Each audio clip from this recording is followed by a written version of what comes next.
Bismillahirrahmanirrahim. Assalamualaikum warahmatullahi wabarakatuh. Di sini saya akan menjelaskan mengenai dua teks atau dua naskah yang dianggap hadis, padahal itu bukan hadis, atau biasanya disebut dengan hadis maudhu, yaitu hadis yang palsu.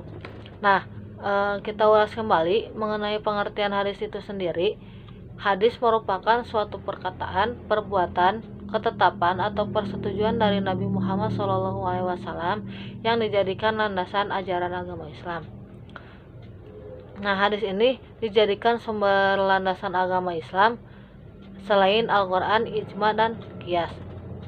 Oleh karena itu, hadis merupakan sumber landasan agama Islam yang kedua setelah Al-Quran. Selanjutnya yaitu mengenai hadis maudhu. Hadis maudhu itu sendiri merupakan suatu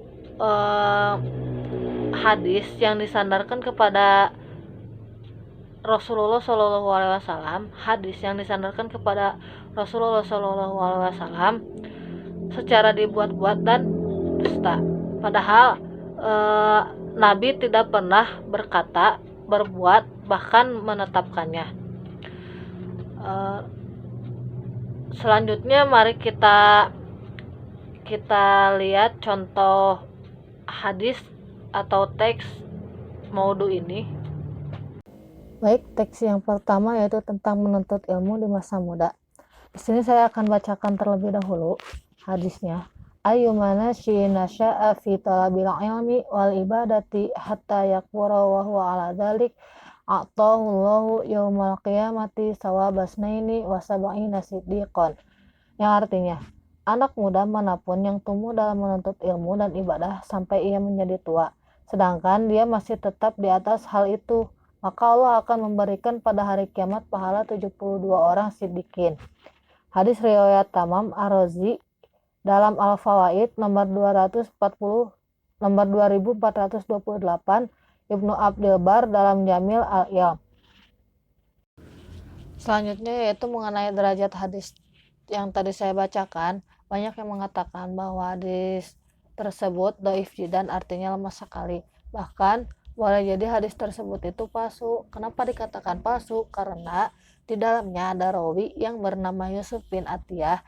Dia adalah seseorang yang mengkarul hadis. Bahkan An-Nasai juga menilainya matruk.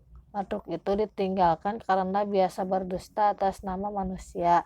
Dan Syekh Albani juga menghukumi hadis tersebut dhaif jiddan dalam ad-dhaifah. Oleh karena itu, hadis ini dikatakan hadis maudhu karena perawinya itu dusta.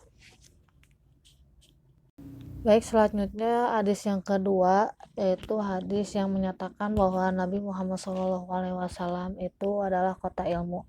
Di sini saya akan membacakan dulu teks hadisnya.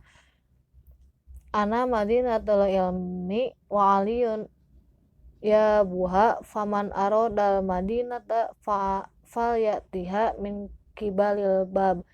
Saya adalah kota ilmu dan Ali adalah pintunya.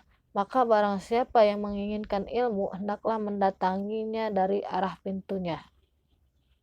Selanjutnya mengenai derajat hadis, Al-Hakim berkata, sanadnya itu sahih. Namun pernyataan Al-Hakim ini dibantah oleh Az-Zahabi. Beliau menyatakan, bahkan yang benar ini adalah hadis palsu. Dalam tempat lain, bahkan Az-Zahabi sampai berkata kasar kepada Hakim, karena beliau mensahihkan hadis palsu ini. Demi Allah, hadis ini palsu. Ahmad, salah seorang perawi dalam sanad hadis ini, adalah pendusta. Alangkah bodohnya engkau padahal ilmumu luas. Oleh karena itu, hadis ini termasuk jajaran hadis palsu meskipun diriwayatkan oleh At-Tirmidzi dan disebutkan oleh Ibnul Jauzi. Namun beliau menjelaskan bahwa semua sanadnya itu palsu. Kedustaan ini juga bisa dilihat dari matanya sendiri. Karena seandainya Rasulullah SAW adalah kota ilmu, lalu pintunya hanya satu dan tidak bisa mengambil ilmu dari beliau kecuali dari satu pintu ini, niscaya Islam akan tertutup. Padahal diketahui bahwa ilmu Rasulullah SAW baik dari Al-Quran maupun As-Sunnah sudah merambah ke seluruh dunia. Sedangkan yang diajarkan oleh Ali bin Abi Thalib sangatlah sedikit. Kebanyakan tabi'in mempelajari Islam pada zaman Umar dan Utsman. Juga yang diajarkan Mu'adz pada penduduk Yaman lebih banyak daripada yang diajarkan Ali.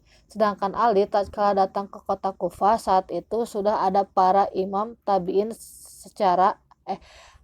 semacam Syuraih, Ubaidah, Alqamah, Masyruq dan lainnya. Baik, kesimpulan dari hadis kedua yaitu hadis tersebut merupakan hadis maudhu. Dikatakan hadis maudhu karena banyak kedustaan pada hadis tersebut, bisa dilihat dari matanya itu sendiri.